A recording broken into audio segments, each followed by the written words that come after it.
துக்கத்தில் நான் மடிந்து விடுவேனா? இந்த துக்கம் என்னை தாண்டி போகாதா? இந்த துக்கம் என்னோடு தான் இருக்குமா? ஒவ்வொரு மாதமும் வருகிறது, ஒவ்வொரு பண்டிகைக்கும் வருகிறது, ஒவ்வொரு நாட்களிலும் வருகிறது.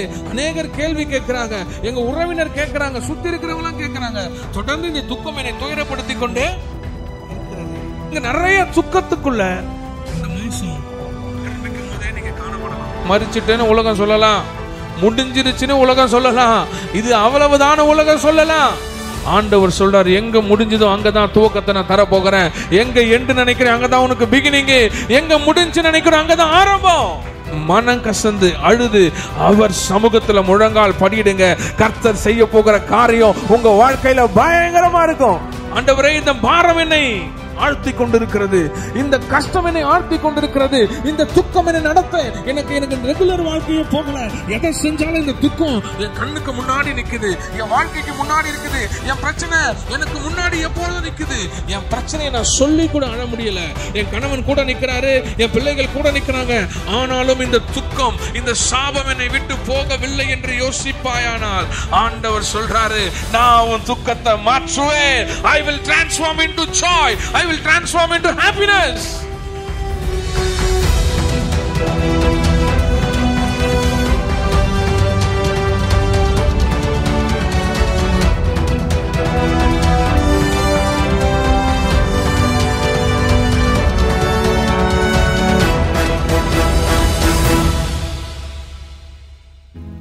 Hallelujah. எத்தனை சந்தோஷமா இருக்கிறீங்க? Hallelujah. சந்தோஷமா இருக்கிறவங்க நல்லா கரங்களை தட்டி கர்த்தருக்கு நேராய் ஹல்லேலூயா. காலை வேளையில புதிய மாதத்துல, மாத பிறப்புகளில தேவனுடைய சமூகத்தில் அமர்ந்து அந்த மாதத்தை ஆரம்பிப்பது ஆசீர்வாதமான விஷயம். ஹல்லேலூயா. இந்த நாளிலும் கர்த்தர் உங்களை ஆசீர்வாதமாய் ஆரம்பிக்க செய்த கிருபைக்காக நன்றி. இந்த மாதம் முழுவதும் ஒரு குறை இல்லாம, எந்த பிரச்சனையும் இல்லாம, எல்லாவற்றிலும் கர்த்தர் உங்களை கடந்து போக செய்ய இந்த மாதத்தை நான் ஆசீர்வதிக்கிறேன். உங்களை நான் ஆசீர்வதிக்கிறேன். கர்த்தர் உங்களோடு இருந்து பெரிய காரியங்களை செய்வாராங்க. ஹல்லேலூயா. ஹல்லேலூயா. இந்த மாதம் முழுவதும் நீங்க எப்பெல்லாம் செபிக்கிறீங்களோ, எப்பெல்லாம் உங்களுக்கு ஒரு போராட்டம், பிரச்சனைகள் வருகிறது, அப்பெல்லாம் நீங்க வாக்குத்தத்தத்தை வச்சுதான் ஜெபிக்கணும். ஹல்லேலூயா. உங்க வாக்குத்தத்தம் தான் உங்களோட ஆயுதம். நீங்க ஜெயிக்க வேண்டிய மிகப்பெரிய போராட்டத்துல நீங்க எடுக்க வேண்டிய மிகப்பெரிய அஸ்திரம் வாக்குத்தத்தம். கர்த்தர் கொடுக்கிற வாக்கு தான் ரொம்ப முக்கியமானது, அந்த வார்த்தை தான் ரொம்ப முக்கியமானது. வானமும் பூமியும் ஒழிஞ்சு போயிடும், ஆனா அவர் கொடுக்கிற வாக்கு ஒரு நாளும் ஒழிந்தே போகாது. அதை வச்சுதான் நம்ம ஜெயிக்கணும். ஆமென். இந்த மாசம் ஆண்டவர் எங்களுக்காக நீங்க என்ன வச்சிருக்கீங்கன்னு ஜெபிக்கும் பொழுது கர்த்தர் நல்ல வாக்குத்தத்தை கொடுத்தார். வாசிங்க எரேமியாவின் புஸ்தகம் 31வது அதிகாரம் 13வது வசனம். அப்பொழுது கன்னிகைகளும் வாலிபரும் முதியோரும் கூட, ஹல்லேலூயா. இந்த மாசம் வாக்குத்தத்த ஆண்டவர் நீங்க எங்களுக்காக என்ன வச்சிருக்கீங்க, எதை செய்யணும், நாங்க எப்படியெல்லாம் இந்த மாசம் உங்களுக்கு ஏற்ற மாதிரி இருக்கணும் நம்ம யோசிக்கும் பொழுது கர்த்தர் கொடுத்த மிக அழகான வாக்குத்தத்தம் எரேமியா தீர்க்கதரிசன புத்தகம் 31வது அதிகாரம் 13வது வசனம். அப்பொழுது கன்னிகைகளும் வாலிபரும் முதியோரும் கூட ஆனந்த களிப்பாய் மகிழ்வார்கள், ஆனந்த களிப்பாய் மகிழ்வார்கள். நான் அவர்கள் துக்கத்தை சந்தோஷமாக மாற்றி அவர்களை தேற்றி அவர்கள் சஞ்சலம் நீங்க அவர்களை சந்தோஷப்படுத்துவேன். ஹல்லேலூயா. அருமையான காலை வேளையில கர்த்தர் ஒரு வாக்குத்தத்தத்தை எங்க ஆண்டவரே, எங்க சபைக்கு ஏற்ற வாக்குத்தத்தம் என்னப்பா அப்படின்னு கேட்கும்போது கர்த்தர் கொடுத்த மிகப்பெரிய வாக்கு தான், நான் அவர்கள் துக்கத்தை சந்தோஷமாக மாற்றி. ஹல்லேலூயா. உங்கள் துக்கத்தை மாற்றி நான் உங்களை தேற்றி நான் உங்களை சந்தோஷப்படுத்துவேன். மாற்றி தேற்றி உங்களை சந்தோஷப்படுத்துகிற தேவனாகிய கர்த்தர் இந்த செப்டம்பர் மாசம் உங்களோடு இருப்பார். அதாவது வாழ்க்கை பாத்தீங்கன்னா சந்தோஷம், துக்கம். நான் போன மாசத்துல ஒரே நாள்ல காலையில டெத்தையும் ஈவினிங் நிச்சயதார்த்தையும் பார்த்தோம். அழுகையும் இருக்கும், சிரிப்பும் இருக்கும், தோல்விகளும் இருக்கும், வெற்றியும் இருக்கும். வாழ்க்கை என்பது இப்படி அப்படி எல்லா காரியங்களும் வரும். எல்லா காரியங்களிலும் நாம் எப்படி இருக்கிறோம் என்பதுதான் ரொம்ப ரொம்ப முக்கியம். எனக்கு ஒரு அம்மாவை தெரியும், அவங்களுக்கு ஒரே மகன். அந்த அம்மாவுடைய ஒரே மகன் இறந்துட்டாரு. என்ன ஆயிட்டாரு? நீதான்ப்பா என் வாழ்க்கை, நீதான் என்னை பார்த்துக்கணும், கடைசி காலத்துல நீதான் சொல்லி வளர்த்த அந்த மகன் என்ன ஆயிட்டாரு? இறந்துட்டாரு. என்ன போய் நான் அவங்கள சொல்லி தேற்றினாலும் ஜெபிச்சாலும் அவங்களோட இருதயத்தில் இருக்கிற சோகம் போறதுக்கு ரொம்ப கஷ்டம். ஏன்னா ஒரே மகன் இறந்துட்டாரு, மரிச்சிட்டாரு. என்ன பண்றதுனே தெரியல. ஆனாலும் அவங்களுக்கு போய் என்ன நம்ம ஜெபிக்க வேண்டுமோ, என்ன வசனங்களை சொல்ல வேண்டுமோ சொல்லி அவர்களை தேற்றி விட்டு வந்துட்டோம். ரொம்ப 1 மாதமா 2 மாதமா அவங்க வீட்டுல ஒரு சைலன்ஸ், ஒரு எப்பவுமே ஒரு அமைதியும் ஒரு துக்கமான சூழல் தான் அவங்க வீட்டுல எப்போது இருந்துச்சு. நான் பார்க்கும் போதெல்லாம் அவங்க கிட்ட சொல்லுவேன், நீங்க ஜெபிங்க, கர்த்தர் தான் உங்களை தேற்றணும், அவர் உங்களை தேற்றுவார், கண்டிப்பா நாட்கள் மாறும்னு சொல்லிட்டு வருவேன். அவங்களும் ஜெபிச்சுட்டே இருந்தாங்க. ஒரு கட்டத்துக்கு அப்புறம் அவங்க நல்ல ஒரு பிரைட்டா பிரிஸ்டா ரெகுலரா அவங்க சபைகளுக்கும் போக ஆரம்பிச்சாங்க. அப்போ நான் இன்னொரு நாள் பார்த்து கேட்டேன், என்ன சிஸ்டர் ஓகேங்களா அப்படின்னு கேட்கும் போது, எந்த சூழ்நிலையும் மாறல. எப்படி? எந்த சூழ்நிலையும் மாறல. மரித்த மகன் மரித்தவன் தான். ஆனா எனக்குள்ள நான் செபிக்கும் போது ஒரு பிரசனம் வெளிப்பட்டது. என் வலியை பார்க்கல, அந்த பிரசனம் என்னை அதிக பிரகாசப்படுத்துறது. இனிமேல் நான் இந்த மாதிரி இருக்கிற தாயார்களுக்கு சாட்சியா விளங்கும்படியாய் நான் என்னை நானே கிறிஸ்துவுக்குள்ள திடப்படுத்திக் கொண்டேன். இழப்புகளை மீட்டெடுக்க முடியாது, ஆனா பிரசனம் என்னை மறுபடியும் மூட செய்கிறது, பிரசனம் என்னை நடத்துகிறது, பிரசனம் என்னோடு இருக்கிறது. அதனால் நான் தொடர்ந்து அதற்காக கவலைப்பட போவதில்லை. அது நடந்து விட்டது. ஆனால் தேவ பிரசனம் என்னை நடத்தும் என்கிற அந்த விசுவாசம் அவர்களை இன்னும் ஓட வச்சிட்டு இருக்கு. அல்லேலூயா. அநேக தாய்மார்களுக்கு சாட்சியை அவங்க விளங்கி கொண்டிருக்கிறாங்க. நம்ம வாழ்க்கையில நிறைய சோகம், மீள முடியாத காரியம், மீள முடியாத துக்கங்கள் வரும். நிறைய நடவ கேள்விகள் எழும். ஆண்டவரே என்னப்பா, ஏன் இது எங்களுக்கு, ஏன் இப்படி நடக்குது, ஏன் இதனால நாங்க ஏன் இப்படி இருக்கிறோம்னு நிறைய துக்கமான காரியம் நடக்கும் போதெல்லாம் நிறைய தடவை நம்ம யோசிப்போம். நிறைய தடவை நம்ம என்ன ஆண்டவரே எங்களுக்கு அப்படின்னு நினைப்போம். ஆண்டவர் சொல்றாரு, துக்கம் ரொம்ப நாள் கிடையாது, துக்கம் வரும், ஆனா உன் துக்கத்தை நான் மாற்றுவேன். துக்கமே உன்னுடைய முடிவாக மாற்றப்படாது. துக்கமே உன்னோட முடிவாக உன் சாப்டர்ல எழுதப்படாது. உன் சாப்டர்ல துக்கம் என்ற ஒரு பகுதி வரும். துக்கத்துக்கு அப்புறம் அதை நான் அப்படியே மாற்றுகிற தேவனாய், I will transform your mourning into joy. இங்கிலீஷ்ல அழகா இருக்கும், mourning into joy. மார்னிங் கிடையாது, மார்னிங்னா உங்க சோகத்தை, உங்க துக்கத்தை நான் சந்தோஷமாக மகிழ்ச்சியாக மாற்றக்கூடிய ஒரே தேவன். இந்த பகுதியை பார்த்தீங்கன்னா இஸ்ரவேல் ஜனங்கள், அழைக்கப்பட்டவர்கள், தேவனுடைய பிள்ளைகள், கர்த்தரால தெரிந்து கொள்ளப்பட்டவர்கள், அடிமைத்தனத்துல எக்ஸைல்ல போய் இருக்கிறாங்க, பாண்டேஜ்ல இருக்கிறாங்க, எதுவுமே செய்ய முடியாத சூழ்நிலை, நாடு இழந்த சூழ்நிலை, ரொம்ப பெரிய கஷ்டமான சூழ்நிலை. ஆனா அந்த சூழ்நிலை ஆண்டவர் சொல்றாரு, அப்போதும் கன்னிகைகளும் வாலிபரும் முதியோரும் கூட ஆனந்த களிப்பாயும் மகிழ்வார்கள். இப்போ இருக்கிற இந்த அடிமைத்தனத்திலிருந்து நான் அவர்கள் துக்கத்தை சந்தோஷமாக மாற்றுவேன். அப்படி துக்கங்கள் நமக்கு இருக்குது. எப்படி துக்கம் மாற்றப்படும்? உங்க துயரம் தேற்றப்படும். அல்லேலூயா. உங்க சோகம் சந்தோஷமாய் மாறும். 3 விஷயத்தை இந்த வசனத்தை ஆண்டவர் கொடுத்திருக்கிறார். அப்போ எதை எப்படி மாற்றுவார்னா, வாசிங்க சாமுவேல் 1 சாமுவேல் 1 அதிகாரம்.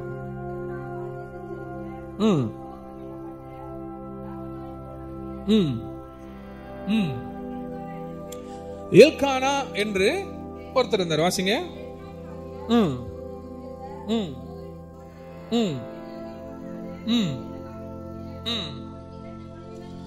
எல்கானாக்கு 2 மனைவிகள் இருந்தார்கள். ஒருத்தி பேர் அன்னாள், மற்றொரு பேர் பெண்ணினாள். இந்த பெண்ணினாள் அன்னாளை பார்த்து ஏளனம் செய்து கொண்டே இருக்கிறான். நகைப்பை அவளை எப்படியெல்லாம் அவளை கஷ்டப்படுத்தணுமோ அப்படியெல்லாம் வார்த்தையால கஷ்டப்படுத்திட்டே இருக்கிறான். யார? அன்னால. ஏன் அன்னால கஷ்டப்படுத்துறாங்க? அன்னாளுக்கு குழந்தை இல்ல. அன்னாளுக்கு குழந்தை இல்லாததுனால பெண்ணினால் என்ன பண்றா, அவளை எப்படி நகைப்புக்குள்ள வைக்கலாம், எப்படி அவளை துக்கப்படுத்தலாம், எப்படி அவளை துயரப்படுத்தலாம், என்னெல்லாம் பண்ணா அவ கஷ்டப்படுவாளோ அதை கொண்டு அவளை துக்கப்படுத்திக் கொண்டே இருந்தாள். அன்னாள் தொடர்ந்து துக்கத்திலே இருந்தாள். அவள் கணவன் அவளை தேற்றினா கூட அவளால் தேறுதல் அடைய முடியவில்லை. அவளோட துக்கம் அவளுக்கு மேல இருந்தது. ஒவ்வொரு பண்டிகை நாட்களிலும் ஒவ்வொரு இஸ்ரவேலர்கள் 3 தடவை இஸ்ரவேலுக்கு பண்டிகை நாட்கள் வர வேண்டும். எப்பெல்லாம் வராளோ அப்பெல்லாம் இந்த பப்ளிக் மத்தியில அவளை ஏளனம் செய்து கொண்டே இருக்கிறாள். அவளுடைய துக்கம் அவளை யாராலையும் தேற்றவே முடியல. அந்த துக்கத்திலே அவள் துயரத்திலே இருக்கிறாள். அந்த துக்கம் அவளை கண்டினியூவா போக போக போக ஒரு கட்டத்துல உடைந்தே போகிறாள். ஆண்டவரே, இந்த துக்கத்தில் நான் மடிந்து விடுவேனா? இந்த துக்கம் என்னை தாண்டி போகாதா? இந்த துக்கம் என்னோடு தான் இருக்குமா? ஒவ்வொரு மாதமும் வருகிறது, ஒவ்வொரு பண்டிகைக்கும் வருகிறது, ஒவ்வொரு நாட்களிலும் வருகிறது. அநேகர் கேள்வி கேட்கிறாங்க, எங்க உறவினர் கேட்கிறாங்க, சுத்தி இருக்கிறவங்க கேட்கிறாங்க. தொடர்ந்து இந்த துக்கம் என்னை துயரப்படுத்திக் கொண்டே இருக்கிறது. அன்னாளுக்கான துக்கம் குழந்தை இல்லாதது. அநேகருக்கான துக்கம் உண்டு. ஒவ்வொரு குடும்பத்திலும் ஒவ்வொருத்தருக்கும் தனித்தனியா துக்கம் உண்டு. திருமணம் இன்னும் ஆகவில்லை என்ற துக்கம் உண்டு. வருமானம் உயரவில்லை என்ற துக்கம் உண்டு. வருகிற வருமானம் போதவில்லை என்ற துக்கம் உண்டு. வருகிற கடன் என்ன செய்ய போகிறேன், 1ஆம் தேதி வந்து விட்டது, இந்த துக்கம் என்ன பண்ண போகிறது, கடன் என்கிற துக்கம், இதை நம்ம கட்டி முடிக்க வேண்டும் என்கிற துக்கம், இஎம்ஐ என்கிற நிறைய துக்கத்துக்குள்ள இந்த மாசம் ஆரம்பிக்கும் போதே நீங்க காணப்படலாம். நிறைய பேருக்கு துக்கத்தோடைய அறிவே இருக்காது. கணவன் துக்கப்படுவாரு, மனைவிக்கு துக்கம் அவங்க பார்ட்னர் இருப்பாங்க. அப்பா அம்மா துக்கத்துல இருப்பாங்க, பிள்ளைகளுக்கு அந்த அந்த எண்ணமே அவங்க இருக்கிற கஷ்டம் புரியாம இவரு என்ன வேணுமோ போயிட்டு அப்படி இப்படின்னு, அப்பா அது வாங்கணும்பா, அப்பா இது வாங்கணும்பா, அப்பா அதை செய்யணும்பா, எதை செய்யணும்பான்னு காசுக்கு மேல காசு வாங்கறத தான் பார்ப்பாங்களே தவிர அப்பா அம்மா என்ன கஷ்டத்துல இருக்கிறாங்கன்னு பார்க்க மாட்டாங்க. அந்த துக்கம் சுத்தி இருக்கிறவங்க அவளை ஆறுதல் படுத்தினாலும், எல்கானா அவளை ஆறுதல் படுத்தினாலும் அன்னாளுக்கு ஆறுதல் அடையவே இல்லை. அன்னாளுக்கு ஆறுதல் கொடுக்கவே முடியல. ஏன்னா பெண்ணினால் பண்ற அந்த டார்ச்சர், அந்த துக்கத்தை அவளால எடுத்துக்கொள்ள முடியல. வாசிங்க.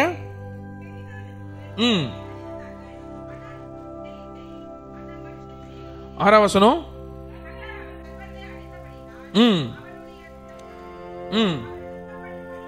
அவள் துக்கப்படும்படியாக அவளை விசனப்படுத்துவாள். அப்போ அவ்வளோ விசனத்தை அவளுக்கு கொடுக்க கொடுக்க கொடுக்க அன்னாள் மனம் கசந்து போறாள். அல்லேலூயா.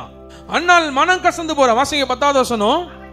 அவள் போய் மனம் கசந்து மிகவும் அழுது, அல்லேலூயா, துக்கத்தில் இருக்கிற என் ஜனமே, துக்கத்தில் இருக்கிற சபையே, துக்கமே இந்த 8 மாசம் என்ன சுத்தி சுத்தி அடிக்கிறது நீ நினைக்கிறனா, நீ மனம் கசந்து உன் கணவன் கிட்ட போக கூடாது. நீ மனம் கசந்து இன்னொருத்தர் வேற யாரும் கடன் தருவான் அங்க போக கூடாது. நீ மனம் கசந்து 10 தண்டல்கார விட்டு 11ஆவது தண்டல்கார கிட்ட போக கூடாது. நீ மனம் கசந்து யாரா நமக்கு ஹெல்ப் பண்ணுவான்னு போக கூடாது. நீ மனம் கசந்தா, மிகவும் அழுதா, கர்த்தரை நோக்கி மாத்திரம் தான் விண்ணப்பம் பண்ணணும். இந்த செப்டம்பர் மாதம் உன் துக்கம் மாற வேண்டும் என்றால், உங்கள் துக்கம் சந்தோஷமாய் மாற வேண்டும் என்றால், நீங்கள் மனம் கசந்து அழுதால் அது கர்த்தர்கிட்ட மாத்திரம் தான் இருக்கணுமே தவிர எந்த மனுஷன் கிட்ட இருக்கவே கூடாது. அண்ணா பாருங்கண்ணா, கொஞ்சம் பார்த்து கொடுங்கண்ணா, கொஞ்சம் கெஞ்சி கொடுங்கண்ணா, யாருகிட்டையும் கெஞ்சாதீங்க. மனம் கசந்து அழுது அவர் சமூகத்துல முழங்கால் படியிடுங்க. கர்த்தர் செய்ய போகிற காரியம் உங்க வாழ்க்கையில பயங்கரமா இருக்கும். அல்லேலூயா, அல்லேலூயா. என்னைக்கும் யாருக்கிட்டையும் எந்த மனுஷன் கிட்டையும் முழங்கால் படியிட்டு இல்ல கெஞ்சி கை நீட்டி கையை தூக்கி கையை கூப்பி, உங்க கையை கூப்பி நீங்க கையை உயர்த்தி ஒருத்தரை வாழ்த்துறீங்கன்னா அது ஆண்டவராக இயேசு கிறிஸ்துவ மாத்திரம் தான் இருக்கணும் தவிர வேற யாரையுமே கிடையாது. அவள் கர்த்தரை நோக்கி விண்ணப்பம் பண்ணி மனம் கசந்து அழுகிறாள்.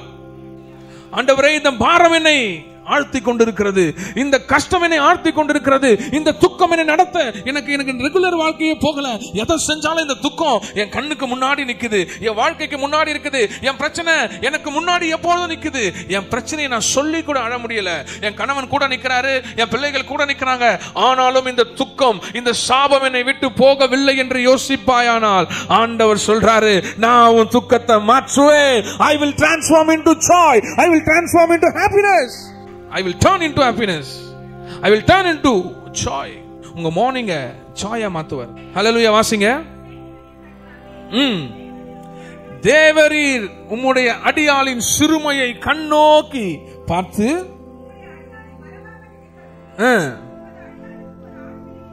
கொடுத்தால். வாசிங்க 2:1 அதே அதிகாரம், நெக்ஸ்ட் அதிகாரம். அப்பொழுது அன்னாள் ஜெபம் பண்ணி என் இருதயம் கர்த்தருக்குள் கலிகூறுகிறது. அதாவது அவ துக்கத்துல இருக்கும் பொழுது பெண்ணினால் என்ன பண்றா, உனக்கு பிள்ளை இல்லை என்பதை ஏளனமாய் அவளை சஞ்சலப்படுத்தி கொண்டே இருக்கிறா. அவளுடைய ஸ்டோரி அதோட முடிஞ்சிடும். அவ ஒரு மல்லடியாவே, அவ பிள்ளை இல்லாதவளாய் இந்த துக்கத்திலே அவளுடைய ஸ்டோரி முடிஞ்சிடும். வருகிற சரித்திரத்துல அவள் அப்படிதான் என்று இது ஆய்விடும் என்று நினைத்து விட்டாள் பெண்ணினால். ஆனா நம் தேவனாகிய கர்த்தர் அப்படிப்பட்டவர் அல்ல. துக்கத்தை துக்கத்தாலே முடிக்கிறவர் அல்ல. உன் துக்கம் சந்தோஷமாய் மாறும். உன் துக்க நாட்கள் ஒரு நாள் முடிந்து போகும். உன் துக்கத்தை தேவனாகிய கர்த்தர் மாற்ற வல்லவராய் இருக்கிறார். Your morning will turn into joy. He will transform into joy. Hallelujah. துக்கத்திலே முடிஞ்சிர வாழ்க்கை நினைக்காதீங்க. அன்னாள் அவளுடைய ஜெபம் அந்த துக்கத்தில் இருந்து மாற்றி சாமுவேலை பதிலாக என் தேவனாகிய கர்த்தர் கொடுத்தார். யாரை கொடுத்தாரு? சாமுவேலை. வாசிங்க.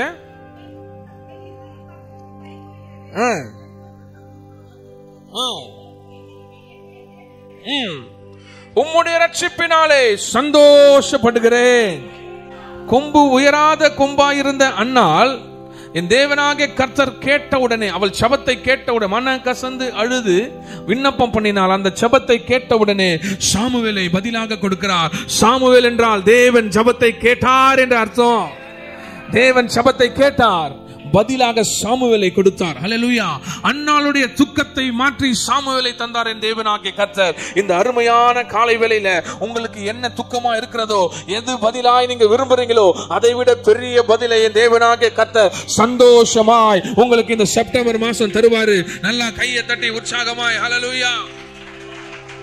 இரண்டாவது, அவர்களை என்ன சொல்றாரு? முதல்ல மாற்றி அன்னால மல்லடியா பேரனுமனா இருக்கிற அவளை ஆண்டவர் மாற்றி, இதுக்கப்புறம் பிள்ளை பெறாதவள் கிடையாது, இதுக்கப்புறம் நீ பிள்ளை பெற்றவள் மாற்றிட்டாரு. ஹல்லேலூயா. இப்போ தேற்ற போறாரு. ஆமென். வாசிங்க யோவான் 11:17.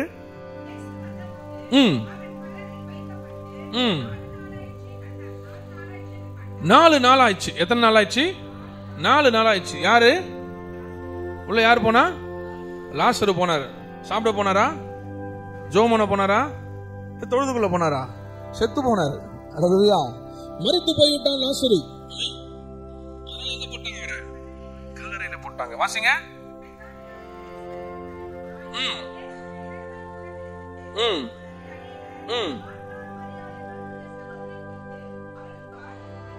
மார்த்தாளுக்கும் மரியாளுக்கும் ஆறுதல் சொல்லும்படி அவர்களிடத்து வந்திருந்தார்கள். யார்கிட்ட வந்திருந்தாங்க? எதுக்காக? என்னத்துக்கு ஆறுதல் சொல்லணும்? அவங்க சகோதர லாசரு மரிச்சிட்டாரு. அல்லேலூயா. அவங்க சகோதர லாசரு மரிச்சிட்டாரு. 4 நாள் ஆயிடுச்சு. ஆமென். இப்போ இந்த உலகத்துல நம்ம வாழ்ற இந்த காரியத்துல யாராவது ஒருவர் மரித்து விட்டால் அவர்களுக்கு சாப்டர் திருப்பி ஆரம்பிக்குமா? இப்போ எங்க வீட்டுல எங்க தகப்பனார் இறந்துட்டாரு. இப்போ அவருடைய சாப்டர் வந்து 1959 to 2023 cannot be started again. திருப்பி நம்ம அதுல போய் கல்லறையில மாத்தில எழுத 23 is over. அவ்வளவுதான், அவரோட டைம் அதோட முடிந்தது. ஆனால் ஆண்டவராக இயேசு கிறிஸ்து ஒருத்தர் வாழ்க்கையில வராரு. மார்த்தாளையும் மரியாளையும் தேற்றும்படியா அநேகர் வராங்க. அநேகர் வந்து என்ன பண்ண முடியும்? வாயில வார்த்தையில பரவாயில்லங்க, சரி போனது போயிட்டாரு, அடுத்தது பாருங்க. இதனால நம்ம என்ன சொல்லுவோம்? ஏதாவது சில பேருக்கு அந்த துக்க வீட்டுல பேசவே தெரியாது. கண்ணா பின்னாடி ஏதாவது வளரிடுவாங்க, பேசிடுவாங்க. ஜோமோன்னு சொன்னா வேற மாதிரி. இந்த நாளிலே மகிழ்ச்சியும் தந்தை ஏதாவது ஒண்ணு அவங்களுக்கு, ஏன்னா அவங்க தெரிஞ்சு பண்ண மாட்டாங்க. அந்த வேத ஞானமும் அறிவும் இல்லாதனால திடீர்னு ஏதாவது ஒண்ணு பேசிடுவாங்க. ஆனா அங்க அநேகர் ஆறுதல் சொல்லும்படி வராங்க. அவங்க எல்லாம் நார்மலான ஒரு ஆறுதலை சொல்றாங்க.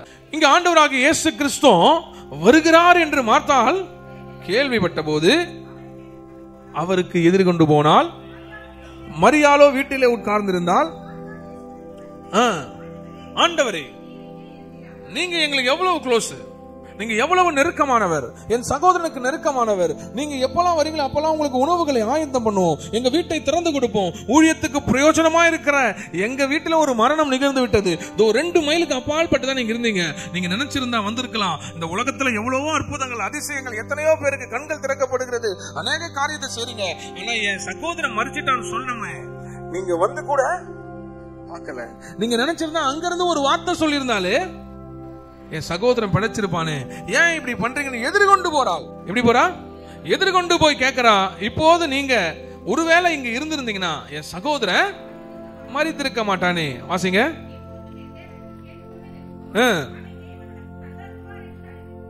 அல்லேலூயா. வாசிங்க.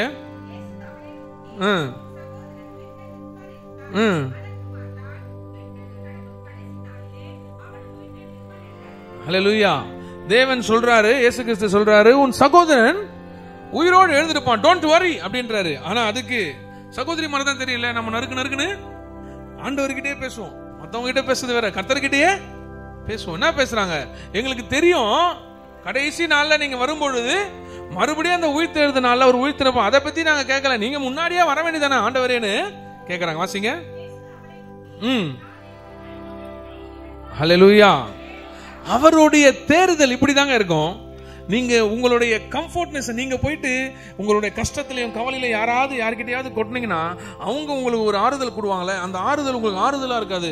மேல போற காயத்தை இன்னும் கொஞ்சம் சொன்ன மாதிரி, அப்பயே சொன்ன கேட்டியா, அப்பயே பண்ண பாத்தியா, எத்தனை தடவை உனக்கு சொல்லி இருப்பேன் அப்படின்னு ஏற்கனவே இருக்கிற புண்ணை இன்னும் கொஞ்சம் புண்ணாக்கி விடுவாங்களே தவிர அதை தேற்றுவதற்கும் ஆற்றுவதற்கும் மருந்து போட மாட்டாங்க. நீங்களே மனவேதனையில போய் குமுறி கொட்டுவீங்க. அந்த குமுறி கொட்டதுல இன்னும் கொஞ்சம் கலக்கி, இன்னும் கொஞ்சம் குமுறு, இன்னும் கொஞ்சம் கொட்டுன்னு ஏத்தி விடுவாங்களே தவிர யாரும் அவங்களோட ஆறுதல் அடையும்படி செய்ய மாட்டாங்க. ஒருவேளை சில பேர் ஆறுதல் அடைய செய்யலாம். ஒவ்வொருத்தரும் ஒரு மாதிரி. நீங்க போற இடத்தை பொறுத்து சொல்ற ஆளை பொறுத்து, அவங்க தெய்வீகமானவங்களா, ஜபத்துல இருக்கிறவங்களா, இதெல்லாம் பார்த்து தான் உங்களுடைய ஆறுதல் வரும். ஆனா ஆண்டவராக இயேசு கிறிஸ்து அப்படி கிடையாது. அவர்கிட்ட இருந்து நன்மை மாத்திரம் தான் வரும். ஒரு நாளும் தீமை வரவே வராது. நீங்கள் இருந்திருந்தால் என் சகோதரன் பிழைத்திருப்பானே என்று அவர்கிட்டே கேட்கிறாங்க. ஆண்டவர் சொல்றாரு, நானே உயிர்த்தெழுதலும் ஜீவனுமாய் இருக்கிறேன். என்னை விசுவாசித்தால் மரித்தாலும் அவன் உன் சகோதரனை நான் உயிரோடு எழுப்புவேன். அல்லேலூயா. ஒருவேளை 4 நாளுக்கு முன்னாடி அங்க இருந்திருந்தாருன்னா இந்த இன்சிடென்ட்டும் பைபிள்ல வந்திருக்காது. இன்னைக்கு நம்ம அதை பார்த்திருக்கோம் மாட்டோம். ஒரு வாழ்க்கையில ஒருத்தருடைய கஷ்டத்துல, ஒருத்தருடைய துயரத்துல, ஒருத்தருடைய பிரச்சனையில அவர்களை தேற்றும்படி தேவனாகிய கர்த்தர் வந்துவிட்டால் முடிந்தது என்று உலகம் மரணம் சொல்லுகிற அந்த சாப்டர் க்ளோஸ்னு கல்லறையில வச்ச காரியத்தை கூட கர்த்தர் வெளியிலே வர வைக்க முடியும். அதுதான் லாசரு சம்பவத்துல நடந்தது. முடிந்த சாப்டரை துவக்கினவர். அவ்வளவுதான். 2025 ஏப்ரல் 31 ஆகஸ்ட் 31 முடிஞ்சுன்னு புல் ஸ்டாப் வச்ச காரியத்தை கர்த்தர் செப்டம்பர்ல தொடர செய்வாரு. நீ முடிந்தது, உலகம் முடிந்தது, உன்னை பார்த்து அவ்வளவுதான் நீ மரித்து விட்டாய் என்று யார் உன்னை ஏளனம் செய்தார்களோ ஆண்டவர் சொல்றாரு, வெளியே வா, நான் உன்னை தேற்றுகிற தேவன். ஹல்லேலூயா. You come out from the grave. ஹல்லேலூயா. மரித்திருக்கிற மரணத்துக்குள்ள இருக்கிறவங்க இருக்கிற இடத்துல இருந்து வெளியில வா, நான் உன்னை வெளியில கூப்பிடுறேன். லாசருவே வா. உடனே எழுந்து வெளியே வந்தான். அல்லேலூயா. மரிச்சிட்டேன்னு உலகம் சொல்லலாம், முடிஞ்சிருச்சுன்னு உலகம் சொல்லலாம், இது அவ்வளவுதான உலகம் சொல்லலாம். ஆண்டவர் சொல்றாரு, எங்க முடிஞ்சதோ அங்கதான் துவக்கத்தை நான் தர போகிறேன். எங்க எண்டு நினைக்கிறேன் அங்கதான் உனக்கு பிகினிங். எங்க முடிஞ்சு நினைக்கிறோம் அங்கதான் ஆரம்பம். கர்த்தர் துவக்க வல்லவரா இருக்கிறார். அவர் முதலாவது அன்னாளுடைய கர்ப்பத்தை மாற்றினார். 2வது மரியாள் மாத்தாளை தேற்றினார். 3வது வாசிங்க, ரூத் 1வது அதிகாரம் 1வது வசனத்திலிருந்து. தேசத்துல பஞ்சம். என்னது பஞ்சம்? யூதாவில் உள்ள பெத்லகேமின் ஊரானாகிய ஒரு மனுஷன் தன் மனைவியோடும் 2 குமாரரும் கூட மோவாப் தேசத்தில் போய் பெத்லகேமில் அந்த மிகப்பெரிய பஞ்சம். என்னது? ரூத் அங்கிருந்து கிளம்பும் போது மிகப்பெரிய பஞ்சம். எங்க? பெத்லகேமில். வாசிங்க.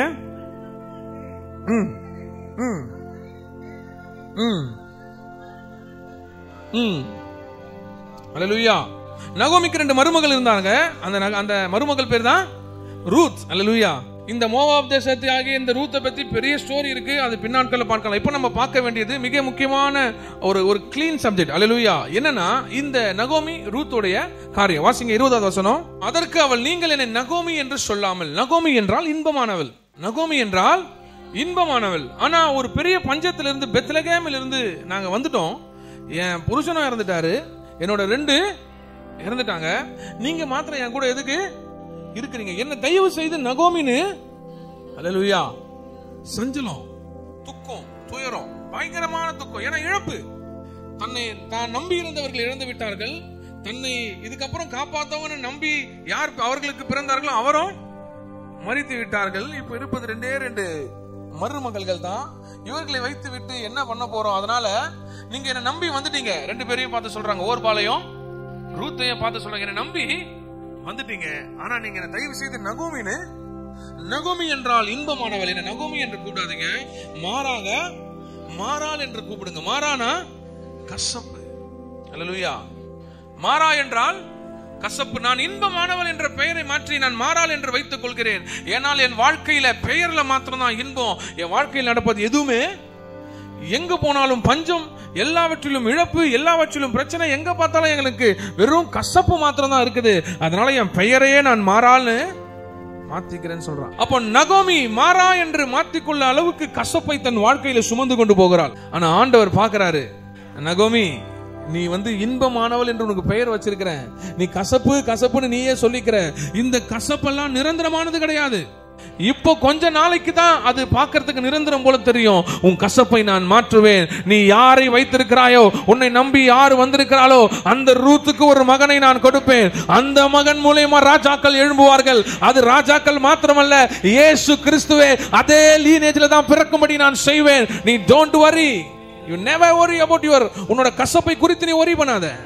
இப்போ பார்க்கிறதுக்கு கசப்பா இருக்கும். உன் குடும்பம் இழந்து போய்விட்டது, நீ நினைச்சவங்க இழந்துட்டாங்க, நீ எதெல்லாம் பலனா பாக்குற அதெல்லாம் இல்லன்னு நினைக்கலாம். ஒன்றுமே இல்லாத இடத்திலிருந்து கர்த்தர் பெரிய பெரிய காரியங்களை செய்வார். முடிந்தது அவ்வளவுதான் நினைக்கிற அந்த இடத்திலிருந்து ஒரு பெரிய துவக்கத்தை தருவார். 99 வயசுல சாராளால ஒரு குழந்தையை தர முடியும்னா, திக்குவாயும் அந்த நாவா இருந்த மோசேவால 20 லட்சம் பேரை நடத்தி செல்ல முடியும்னா, என் தேவனாகிய கர்த்தர் எல்லா விதமான வேதனையிலிருந்தும் பெரிய பெரிய அற்புதங்களை அதிசயங்களை செய்ய முடியும். எல்லா விதமான சோதனையிலிருந்து பெரிய காரியங்களை செய்ய முடியும். அவர் மாற்றுகிற தேவன், அவர் உங்களை தேற்றுகிற தேவன், அவர் உங்களை சந்தோஷப்படுத்துகிற தேவன். அல்லேலூயா. நகோமியோட துக்கம் சந்தோஷமாய் மாறினது. நகோமியோட கவலை சந்தோஷமாக மாறினது. எல்லாரும் ரூத்தை பத்தி தான் பார்த்திருப்போம், நகோமியை மறந்துருவோம். நகோமி இல்லனா ரூத்தே இல்ல. பஞ்சத்துல பிழைத்து, பஞ்சத்துல அடிபட்டு, இழப்புல மீண்டு, அங்கிருந்து வந்து ஒரு தேசத்துல மீண்டும் தன் காரியங்களை சாதித்துக் கொண்டு போவாஸ் என்ற ஒருவன் வந்து, அதிலிருந்து ஒரு பேரன் தாவீது வந்து, அதிலிருந்து இயேசு கிறிஸ்து வர காரணமானவள் இந்த நகோமி. மாறாள் என்று மாத்திக்கொள்ள போகிறேன், என் வாழ்க்கையே கசப்பு நினைச்சா அந்த நகோமி. ஆண்டவர் சொல்றாரு, இப்போதான் பாக்குறதுக்கு கசப்பா இருக்கும், இதே வேர்ல ஒரு வேரை நான் உருவாக்குவேன். இதே இடத்துல தாவீது 2 நட்சத்திரம் தோன்றும். ஒரு நட்சத்திரம் தாவீது, இன்னொரு நட்சத்திரம் இயேசு கிறிஸ்து. 2 நட்சத்திரமும் இந்த கசப்பான நகோமி சந்ததியில இருந்து வந்ததுதாங்க. இன்னைக்கு பாக்குறதுக்கு கசப்பா இருக்கலாம். ஆண்டவர் சொல்றார், உன் துக்கத்தை, உன் சஞ்சலத்தை நான் சந்தோஷமாய் மாற்றுவேன். உன் துக்கத்தை மாற்றி, அல்லேலூயா, உன் துக்கத்தை மாற்றி அதிலிருந்து உன்னை தேற்றி அந்த சஞ்சலத்திலிருந்து நான் உன்னை சந்தோஷப்படுத்துவேன். கண்ணீரோடு உதைக்கிறவர்கள் கம்பீரத்தோடு இந்த 9வது மாசம் அறுப்பீங்க. என் படுக்கை இந்த காலை வேலை கூட கண்ணீரில் தான் பாஸ்டர். நைட்டெல்லாம் நான் அழுதேன். நைட்டெல்லாம் அழுது புரண்டு எது ஏன் இப்படி என் வாழ்க்கை, என் பிள்ளைகளுடைய வாழ்க்கை என்று யோசித்து பார்த்தேன்னு நீங்க நினைச்சீங்கன்னா, உங்க கண்ணீர் உங்க தலைக்காணியில அப்படியே வடிந்து ஓடி நான் என்னோட படுக்கை முழுவதுமாய் கண்ணீர் இருந்ததுன்னு யோசிக்கலாம். ஆண்டவர் சொல்றாரு, கண்ணீரோடு நீ விதைப்பாய், ஆனால் அன்னாளை போல கம்பீரத்தோடு சாமுவேல் என்ற பதிலை மீண்டும் எழுந்துவா என்ற லாசரு என்ற பதிலை, மீண்டும் எழுந்துவா என்ற லாசரு என்ற தேறுதலை, நகோமியை போல பெரிய பெரிய ராஜாக்கள் எழும்புகிற சந்தோஷமான காரியத்தை உன் வாழ்க்கையில செய்ய நான் வல்லவரா இருக்கிறேன். அவர் ரொம்ப நல்லவர், ரொம்ப வல்லவர். அல்லேலூயா. அவர் சொன்னா செய்வார், ஒரு நாளும் மாறவே மாட்டார். கர்த்தருக்குள் மகிழ்ச்சியா இருப்பது நம்முடைய தேவ பலன். எவ்வளவு கசப்பு, எவ்வளவு பிரச்சனை, எவ்வளவு போராட்டம், என்ன காரியம் உங்களை நெருக்கினாலும் உடனே நான் சபைக்கு வர மாட்டேன், உடனே நான் கூட்டத்துக்கு வர மாட்டேன், நான் பிரேயருக்கு போக மாட்டேன், நான் அங்க செய்ய மாட்டேன், இதை செய்ய மாட்டேன், அதை செய்ய மாட்டேன்னு கர்த்தர் மேல உங்க துக்கத்தை வைக்காதீங்க. கர்த்தர் கிட்ட விண்ணப்பத்தோடு போங்க, உங்கள் துக்கம் சந்தோஷமாய் மாறும். எப்பெல்லாம் பிரச்சனை உடனே சபைக்கு ஸ்ட்ரைட்டா, நான் சபைக்கு வர மாட்டேன். ஏன் உன் பிரச்சனை உன்னோட பிரச்சனை இங்க. அண்ணால் நான் பண்டிகைக்கு வர மாட்டேங்க, நான் பலகாரம் சுட மாட்டேன், நான் பண்டிகைக்கு வந்து உட்கார மாட்டேன், அவரை அனுசரிக்க மாட்டேன், நான் ஏன் இஸ்ரேலுக்கு வரணும், நான் ஏன் எருசலேமுக்கு வரணும்னு நினைச்சிருந்தானே அவளுடைய ஜெபம் கேட்கப்பட்டே இருக்காது. அவ்வளவு துக்கத்திலும் பெண்ணினால் அவளை கஷ்டப்படுத்தினான் தெரிஞ்சும் சஞ்சலப்பட்ட அண்ணால் எல்லாவற்றையும் மறந்து கர்த்தர்கிட்ட வர்றா. மன்னன் கசந்த, ஆண்டவரே, இந்த பண்டிகை நாட்களிலும் இந்த அருமையான சந்தோஷமான நாட்களிலும் என்னை துக்கம் படுத்தபடியா இந்த பெண்ணினால் என்னை உயிரை வாங்கிட்டு இருக்கா, நீங்க ஒரு பதில் எனக்கு தரணும், என் விண்ணப்பம் உங்க காதுல கேட்கணும். ஆண்டவர் சொல்றாரு, உன் ஜெபத்தை நான் கேட்டேன், உனக்கு பதிலாக சாமுவேலை தருகிறேன். சாமுவேல் என்றால் உன் ஜெபத்தை நான் கேட்டேன் என்று அர்த்தம். இன்னைக்கு வரையும் அவர் கேட்டதுக்கான அந்த அடையாளத்தை வச்சிருக்கிறார். சாமுவேலே, சாமுவேலே, சாமுவேல் என்றால் கர்த்தர் ஜெபத்தை கேட்டார். உங்க ஜெபத்தை கேட்க அவர் வல்லவரா இருக்கிறார். இந்த மாசம் வாக்குத்தத்தத்தை புடிச்சு கொண்டு நீங்க ஜெபிக்கணும். ஹல்லேலூயா. அவர் மாற்றுகிறவர். எப்படி? அவர் மாற்றுகிறவர். துக்கத்தை சந்தோஷமாக மாற்றுகிறவர், கசப்பை கண்ணீரை களிப்பாக மாற்றுகிறவர், கவலைகளை மகிழ்ச்சியாக மாற்றுகிறவர். அவர் மாற்றுகிறவர். எவ்வளவு பெரிய துக்கமானாலும் அங்கிருந்து உங்களை தேற்றுகிறவர். முடியாது, ஓட முடியாது, வாழ்க்கை அவ்வளவுதான், எண்டு காடு போட்டாச்சு, முடிஞ்சு போச்சுன்னு இந்த உலகம் உன்னை பார்த்து சொல்லும், உன் நண்பர்கள் பார்த்து சொல்லுவாங்க, உன் குடும்பம் உன்னை பார்த்து சொல்லும். ஆண்டவர் சொல்றாரு, முடிந்ததுன்னு கல்ற வரையும் தான் உங்களால போக முடியும், அங்கிருந்து உயிரோட என்னால மாத்திரம் தான் எழுப்ப முடியும். என்னை விசுவாசித்தால் மரித்தாலும் நீ பிழைப்பாய். விசுவாசிக்கிறாயா என்பதுதான் மிகப்பெரிய கொஸ்டின் மார்க். விசுவாசிக்கிறோமா என்பதுதான் மிகப்பெரிய கொஸ்டின். நிறைய டைம் நம்ம அதை விட்டுறோம். மாற்றுவார், தேற்றுவார், ஆற்றுவார். விண்ணப்பத்தோடு போறியா? அண்ணால் போன மாதிரி போறியா? எதிர்கொண்டு போனியா? இயேசு கிட்ட, ஆண்டவரே, என்னோட சகோதரனுக்காக நான் எதிர்கொண்டு ஒரு போனியா? இல்லையே. அப்புறம் எப்படி செய்வார்? அவர்கிட்ட போனுங்க. உங்க துக்கத்துல அவர்கிட்ட போகணும், கசப்புல அவர்கிட்ட போகணும், உங்க கவலையில அவர்கிட்ட போனோம். கர்த்தர் உங்களை ஆசீர்வாதமாய் நடத்துவார். இந்த செப்டம்பர் மாதம் கர்த்தருடைய பலனே, கர்த்தருக்குள்ள மகிழ்ச்சியா இருப்பது உங்களுக்கு பலனா இருக்கும். கர்த்தர் உங்களை ஆசீர்வதிப்பார். எல்லாம் முழங்கால் படிடுமா? அருமையான காலை வேளையில என் தேவனாகிய கர்த்தர் கொடுத்த வாக்குத்தத்தத்தை ஆம் என்றும் ஆமேன் என்றும் இந்த செப்டம்பர் மாசம் நமக்கு செய்யும்படியாய், நான் அவர்கள் துக்கத்தை சந்தோஷமாக மாற்றி அவர்களை தேற்றி சஞ்சலம் நீங்க அவர்களை சந்தோஷப்படுத்துவேன்.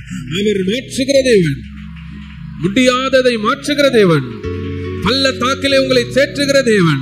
கண்ணீரின் பள்ளத்தாக்கில் நீங்கள் நடந்து போனாலும் அங்கேயே வந்து உங்களை தேற்றுகிறவராய். சஞ்சலம் மாத்திரம் என் வாழ்க்கையில 8 மாசம் நிரந்தரமா இருந்து நீ யோசிக்கிறனா, இந்த 9வது மாசம் ஆண்டவர் சொல்றாரு, உன் சஞ்சலம் நீங்க, நான் உன்னை சந்தோஷப்படுத்துவேன். எரேமியா 31:13 வாக்குத்தத்தம் ஆண்டவரே. என் வீட்டின் பிள்ளைகளும் கன்னிகைகளும் தாய்மார்களும் தகப்பன்மார்களும் கணவன்மார்களும் என்னை சார்ந்தவர்கள் யாவரும் மகிழ்ந்து சந்தோஷப்படுவார்கள். சஞ்சலம் நீங்க சந்தோஷப்படுவார்கள். நீர் காரியத்தை மாற்றுகிறவராய், தேற்றுகிறவராய், எங்களை நடத்துகிறவராய் இந்த மாசம் இருப்பீங்க. நாங்க விசுவாசிக்கிறோம். இந்த சபையாரை ஆசீர்வதிக்கிறேன், ஆசீர்வதிக்கிறேன், ஆசீர்வதிக்கிறேன். இயேசுவின் நாமத்தில் பிதாவே, என் ஆத்துமாவே, என் முழு உள்ளமே, என் ஆத்துமாவே, கர்த்தர் செய்த சகல உபகாரங்களை மறவாதே. வழுவாமல் பாதுகாக்கிற பிதாவுடைய அன்பும் ஆண்டவர் இரட்சகருமாகிய இயேசு கிறிஸ்துவின் கிருபையும் பரிசுத்த ஆவியோட அந்யோன்யமும் ஐக்கியமும் என்றும் என்றும் சதா காலம் நம்மோடு இருப்பதாக. ஆமென். அல்லேலூயா, அல்லேலூயா, அல்லேலூயா. ஒருவரை வாழ்த்தி செல்லுங்கள். கர்த்தர் உங்களை ஆசீர்வதிப்பார்.